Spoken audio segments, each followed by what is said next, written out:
Yeah, watch this segue. Speaking of people who are like, you know, how the internet's changing things up and, you know, it's not big companies anymore, it's just, you know, your average kid in your backyard. You guys know Chatroulette, yeah? We were talking about that last week. Apparently, I didn't know this, but it was made by a fucking 17-year-old. Wow. A 17-year-old. I forget, he's in some other country, because it says here, this is on Mashable. Apparently, one of the Russian venture capital firms that invested $400 million in Facebook, they want to make an offer to buy a piece of Chatroulette. It's like, whoa. Incredible. And I love this sentence. Blah blah blah. Wants to buy a piece of this 17-year-old's booming website. However, he has yet to say yes, though, as he is travelling to the US to speak with American venture capitalists before taking any investment. You know, as you do. You can't see the VCs in America before you know accept money from the Russians. I love that. Like, kudos to the kid. Like, that's incredible. That everyone after Amiga was saying the next obvious step is to put video on. And he was like, oh, okay, I'll do it. Like, I wonder if he coded himself or like what. I don't know. Well, see, it's basic. So, well, I'm assuming there's not much on the site. It may be a lot behind the scenes. It's all Flash, yeah. Yeah, well, the Flash does the thing. Like, it pops up saying do it. I still think it's a fad. Do you? You think it isn't? I don't think it's a fad. No. Like, I think it's going to go a little bit further because it's going to be.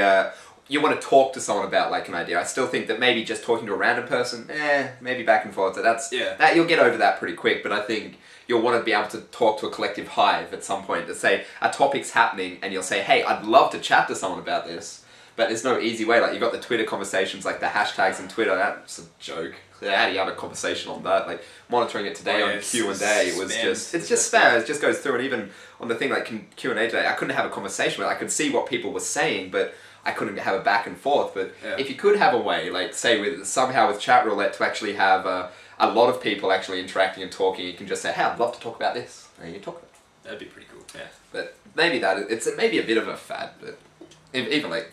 Yeah, I agree with you saying. I agree that maybe later on it would be a good idea to be able to connect with other people, just randoms who you've never met before, and talk to them through a chat system with video. Yeah, just more structured. But it needs structure. It's still a fad at the moment. Like we went today just to check it out, just to have a look. And there's this jacking it. Yeah, there's this guy just jacking it off. Fun. Oh, until we didn't have a webcam going, and then he heard us speaking. Like, he was there for a few seconds. I'm like, "There's a dude jacking it." Then he nexted us. We're like, and the next guy's like, "It's like a sausage fest over there." It's like, yeah, it's just we're just two guys checking it out. Oh, cool. Yeah, and then he gave us a finger and clicked next. So so fuck you too. We have video too now. Yeah. That's not a thing. I love it. A 17-year-old kid just do it. And I don't think buying a piece of Chatroulette seems right. You should just buy the whole damn thing. I mean, or just make your own. Like, it's not like it's got mass. That's not the value though. Like, well, John Stewart just did a massive thing on it. Like, everyone now thinks Chatroulette to randomly do it. It's the network effect. Like, when Facebook first came around, it wasn't anything technically. Oh, sorry, it's going down weird. Wasn't anything too technically difficult. It's just the network effect. Everyone's using it. Yeah. Anyway, I think it's a beginning. I definitely think Chatroulette's a beginning. It's showing that holy shit, this is a new emerging market. It's the beginning of real-time porn. That's a good idea. Chatroulette just for porn. Well, they kind of have it with like live cams and all that stuff. Yeah, but not just randomly connect you to a dude jacking off. I mean, that's important for me. 1 o'clock, you get lonely. This is what the internet is for. The internet is for porn. Well, you get all of the cam girls and stuff, they want to show off. You just get... Yeah. Anyway, well, there we go. There's a quick, nice, easy site that there should be a Chatroulette for porn. I'm guessing there's probably already one out there. Porn Roulette. Hey! I'm going to Porn Roulette as well. You do the next story. Okay, I'll look it up. Okay. Oh my god, the next one blew me away. That I freaked out. Not in that way because we just talked about horrible porn, but no, seriously, this is the bomb. Yes. The future of video games. Like, fuck me, this is awesome. It's on Zefrank.com. It's in his blog. It's called this is where I saw it from originally. It's called The Future of Games and Reality and Weirdness and Points and things like that. And it's the whole basic idea is that it's talking about how where games are going to go.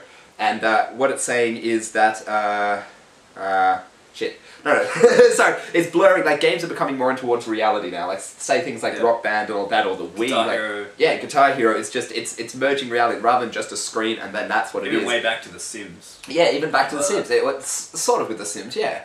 It's bringing it in, or like same with its little like fuzzy toys and all of that. You can now attach them to the internet, like things like Furby and all of that. It's just all directly there. Yeah. But the thing that blew me away, like that's pretty cool, and like that's an obvious trend that we're seeing in video games and the net in general.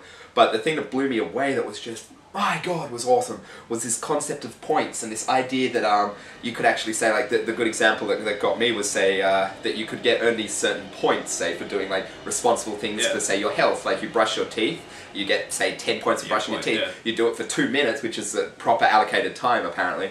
You get like 20 points, and so then you get a thing there. Or you practice the piano, and the parents can go, oh look, you've actually got 300 points for that. You do an actual like RPG like point system for all of your life, like the entire thing. And it just starts slow with just random stuff on the web that I think like if you post something to the net or any type of user-generated content, I'd really love to build a system that had around, you'd get points for developing user-generated content.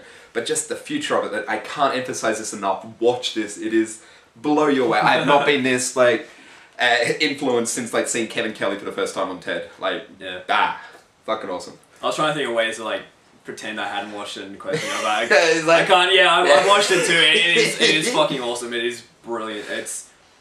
What's a good example of it being used today? Like, they had the like points being stuff. I guess was, but they're not too much with the points there. Yeah. Well, no, the Xbox achievements. The achievements on that's just blown up, just incredible. I guess it's at the moment it's showing the psychology of people like points. They like to get points. They like to compete against friends and bring it back to real world sort of things and all that stuff. I think you want to keep on competing for just arbitrary numbers, really. But that's all money is, arbitrary numbers. But the one thing you did say there that I mean, it'll be inevitable, but it's a bit weird. Like, you have companies like Colgate and all the toothpaste manufacturers will want to encourage you to brush your teeth more and longer. Yeah. So if you brush your teeth for, like, say, 5 minutes or 3 minutes instead of, like, 1 minute, then you'll get more points, which also means... Yeah. They'll somehow try and get you to use more of their products. Well, it's like with Xbox now, like having achievements make people play the games more to get these really obscure like achievements. Yeah. But if you could do that exact same thing with Colgate, that they're like, hey, by getting people to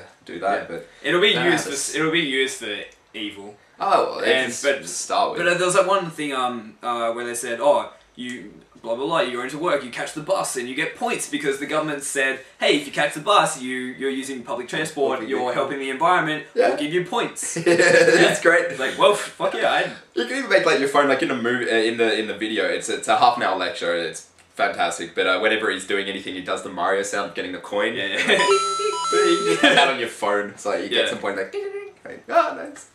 Anyway, the big thing comes down to is what we've been trying to think of. It's like, well, how do you make that a standardized system? Well, the platform that actually manages to join all these separate point systems around will dominate. Because think about the points like a new currency. Yeah. Well, like, how do you make a new currency in this era? Yeah. How do you join together all of these other difficult, weird systems that are quantifying? Because they're all measuring somehow, but there must be a way. It needs a market model to determine how much these points are worth across the different platforms.